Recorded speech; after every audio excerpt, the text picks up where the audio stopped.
सरकारी छुट्टी, कौम की नज़रें सेमीफाइनल पर, लेकिन वज़ीर आज़म पाकिस्तान अचानक लंदन पहुंच चुके हैं। क्या जनरल कमर जावेद बाजवा ने एक्सटेंशन मांग ली है? और इस वक्त पाकिस्तान में अहम तरीन नवंबर की तैनाती में वो अनएक्सपेक्टेड 3 फार्मूलाज की गूंज है, और ये फार्मूलाज तज्जिया नहीं बल्कि खबर की बुनियाद पर मंजर आम पर आ चुके हैं। होने क्या वाला है, क्या कुछ हो सकता है, और कल की कोर कमांडर्स कॉन्फ्रेंस के बाद इस वक्त चल क्या रहा है, ये बहुत अहम है। बिस्मिल्लाहिर्रहमानिर्रहीम, अस्सलाम वालेकुम नाज़रीन कराम, मैं हूं मखदूम शहाबुद्दीन और आप देख रहे हैं मेरा फेसबुक और यूट्यूब चैनल। उम्मीद करता हूं आप सब लोग बखैर आफियत होंगे और जहां भी होंगे अपने अहले खाना समेत खुश भी होंगे और महफूज भी। नाज़रीन कराम, इस वक्त मुल्क में तमाम तर सियासी क़ुव्वतों की और अवाम की नज़रें अहम तरीन तैनाती पर हैं, और मैं ज़ाती तौर पे तो ये समझता हूँ कि ये वो तैनाती है जिसमें पाकिस्तान की नेशनल सिक्योरिटी और पाकिस्तान के तमाम तर मामलात को लेकर चलना होता है। और इस सब के अंदर अगर बात की जाए तो इस तैनाती में इसे कंट्रोवर्शियल बनाने की जो कोशिशें हैं वो नहीं होनी चाहिए, लेकिन ज़ाहिरी बात है कि पाकिस्तान में कुछ ज़मीनी हक़ाइक़ भी हैं, कुछ ग्राउंड रियलिटीज़ भी हैं, और फॉर्चुनेटली या अनफॉर्चुनेटली सारी की सारी तवज्जो जो है वो तमाम तर सियासी क़ुव्वतों की इस तैनाती पर ही रहती है। अब इस सब के अंदर खान साहब जो हैं वो ज़ाहिरी बात है कि ये सबके सामने है कि जो कैंडिडेट्स हैं इस वक्त आर्मी चीफ़ के लिए, उन पर तो कोई एतराज़ नहीं उन्होंने किया, लेकिन उन्होंने तैनाती करने वालों पर एतराज़ किया है कि ये चोर और लुटेरे जिनके पास मैंडेट नहीं है वो कैसे तैनाती कर सकते हैं। इसके साथ ही साथ आपको याद होगा कि इमरान खान साहब ने एक फार्मूला दिया था कि अगले आर्मी चीफ की तैनाती को डेफर कर दिया जाए और एक ऑटोमेटिकली फिर वो एक एक्सटेंशन का मामला हो जाएगा current army chief general Qamar Javed Bajwa का, लेकिन वो आए इलेक्शन की तारीख के साथ, यानी कि डेफरमेंट उस वक्त तक जब तक अगला इलेक्शन और एक मैंडेट लेकर गवर्नमेंट नहीं आती। अब यहाँ पर कुछ ऐसे दावे सामने आ रहे हैं और कुछ ऐसी खबरें सामने आ रही हैं। एक तो शहबाज शरीफ साहब जो हैं वो मिस्र में एक कॉन्फ्रेंस में शरीक थे और वो पाकिस्तान आ रहे थे, और उन्होंने एक ट्वीट भी किया, ऑफ टू पाकिस्तान, यानी मैं पाकिस्तान की तरफ वापस जा रहा हूँ, I'm going back to Pakistan. लेकिन अचानक उन्होंने अपना वो ट्वीट डिलीट कर दिया, और हंगामी बुनियादों पर ही शहबाज शरीफ साहब जो हैं उन्होंने लंदन की परवाज़ पकड़ ली, और लंदन अपने बड़े भाई जो कि टेक्निकली डी फैक्टो पाकिस्तान के सुप्रीम प्राइम मिनिस्टर हैं या सुपर प्राइम मिनिस्टर हैं, उनसे अहकामात लेने के लिए और उनसे मशवरा करने के लिए शहबाज शरीफ साहब जो हैं वो वहाँ पर पहुँच चुके हैं। अब कल एक अहम तरीन कोर कमांडर्स कॉन्फ्रेंस भी हुई, और इस कॉन्फ्रेंस के हवाले से भी ज़ाहिरी बात है कि बहुत सी चहमगोइयाँ हो रही हैं जो कि मैं समझता हूँ कि नहीं होनी चाहिए। चहमगोइयाँ क्यों नहीं होनी चाहिए? क्योंकि ये नेशनल सिक्योरिटी के कुछ मामलात होते हैं, और जो खबरें हैं जो इस वक्त आ रही हैं, इस वक्त जो दावे आ रहे हैं और जो शहर इक़्तिदार और यहाँ तक कि रावलपिंडी और इस्लामाबाद की फ़ज़ाओं में जो चल रहा है वो बड़ा इंटरेस्टिंग है। लेकिन उससे भी ज़्यादा इंटरेस्टिंग है कि इस वक्त लंदन में क्या चल रहा है, और मियां नवाज शरीफ साहब के करीब मौजूद लोग जो हैं वो इस वक्त जो दावे कर रहे हैं वो इससे भी ज़्यादा आई ओपनिंग और अलार्मिंग भी हैं। क्योंकि अब इस सब में पहले तज्जिया था, पहले सब लोग अपना अपना एनालिसिस कर रहे थे कि एक पॉसिबिलिटी ये है, दूसरी पॉसिबिलिटी ये है, तीसरी पॉसिबिलिटी ये है, लेकिन इस सब के अंदर हमारे बड़े मैं उनकी इज़्ज़त करता हूँ और बड़े हमारे अहम सहाफ़ी हैं, सीनियर सहाफ़ी हैं, अनीक नाजी साहब लंदन में मुकीम हैं और पाकिस्तान की सहाफ़त में एक बड़ा अहम किरदार रहा है उनका,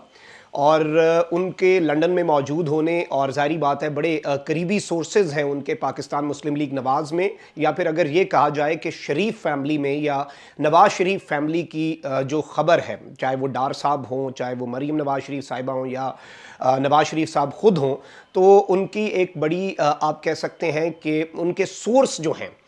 वो बड़े तगड़े होते हैं। और उन्होंने एक दावा किया है, और उन्होंने कहा है कि ये दावा मैं तज्जिया नहीं बल्कि ख़बर दे रहा हूँ। और ख़बर उन्होंने ये दी है नाज़रीन कराम के जो इस वक्त मौजूदा आर्मी चीफ़ हैं उनके कुछ दोस्त अहबाब और उनके कुछ आप कह सकते हैं कि रिश्तेदार वो नवाज़ शरीफ साहब के पास कुछ फार्मूलाज लेकर गए हैं, और शहबाज शरीफ साहब भी यही फार्मूलाज डिस्कस करने अपने बड़े भाई के पास तशरीफ़ लेकर गए हैं। इनमें 3 फार्मूलाज हैं जो इस वक्त ज़ेर बहस चल रहे हैं। एक फार्मूला नंबर 1 ये है कि एक इस वक्त एक्सटेंशन दी जाए 7 महीने की اور یہ جب گورنمنٹ جائے تو اس کے ساتھ ہی جو موجودہ آرمی چیف ہیں وہ بھی چلے جائیں اور جو گورنمنٹ ہے وہ اپنا ٹینیور پورا کرے، یعنی کہ حکومت اپنی مدت پوری کرے اور موجودہ آرمی چیف جو ہیں جو ناجی صاحب کلیم کر رہے ہیں اور خبر دے رہے ہیں، انہوں نے یہ بار بار بات کہی،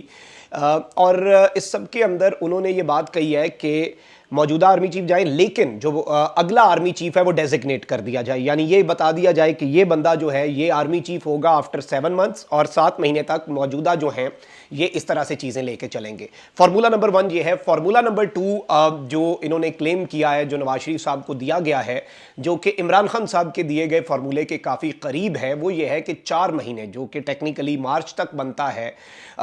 4 مہینے کی ایکسٹینشن دے دی جائے لیکن اگلے چیف کا نام جو ہے وہ سامنے آ جائے۔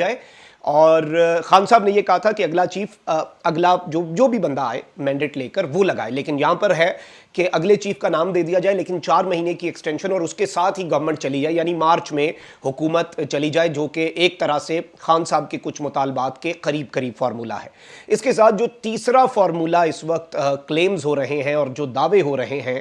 وہ تیسرا فارمولا جو انہوں نے بتایا ہے وہ یہ ہے کہ عمران خان صاحب جو ہیں ان کے حوالے سے ظاہری بات ہے ان کا ایک پریشر بھی ہے اور یہ ساری چیزیں، لیکن اس سب میں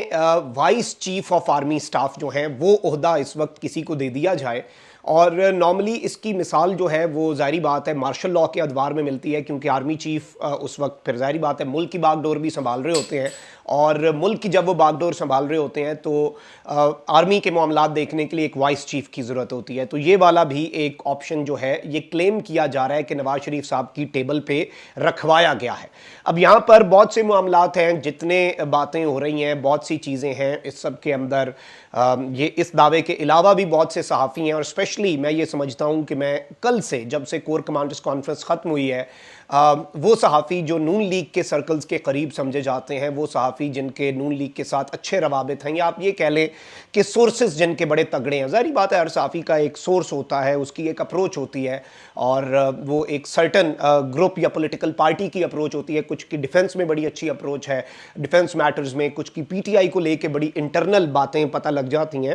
اور اس میں اتنا کوئی مذائقہ بھی نہیں ہوتا، لیکن یہ پورے کا پورا معاملہ جو ہے اس سب کے اندر بہت سی چیزیں، اس میں سعودی عرب کا کردار، ولی عہد کا دورہ پاکستان، ولی عہد کا پیغام، ولی عہد سے شہباز شریف کی ملاقات مصر میں، اس سب کو بھی، اور یہ ڈاٹس جو ہیں یہ بھی اس وقت کنیکٹ کیے جا رہے ہیں۔ لیکن یہ جو دعویٰ ناجی صاحب نے کیا ہے اور بڑے وثوق سے کیا ہے، میں یہ سمجھتا ہوں کہ اس وقت جتنی اس وقت کنسنسس جو بھی بلڈ اپ ہو رہے ہیں یا ہونے چاہیے، اور اس طرح کی جو ایک اوور آل پرسیپشن ہے یہ کریٹ نہ ہو تو زیادہ بہتر ہے۔ ملک کے مفاد میں بھی یہی ہے، تمام سیاسی قوتوں کے، ملک کے اور ادارے کے مفاد میں بھی، اگر ہم ایک ہولسٹک اپروچ میں دیکھیں تو میں یہ سمجھتا ہوں کہ تمام تر چیزیں نان کانٹروورشل رہیں، اور اس سب کے اندر اسپیکولیشنز جو ہیں وہ نہیں ہونی چاہیے۔ یہ میری اپنی انڈرسٹینڈنگ ہے، کیونکہ ان دا لانگر رن اس میں ملک کا نقصان زیادہ ہو سکتا ہے۔ کامنٹ سیکشن میں رائے کا اظہار ضرور کریں، اپنا بہت خیال رکھیں، اللہ نگہبان، پاکستان زندہ باد۔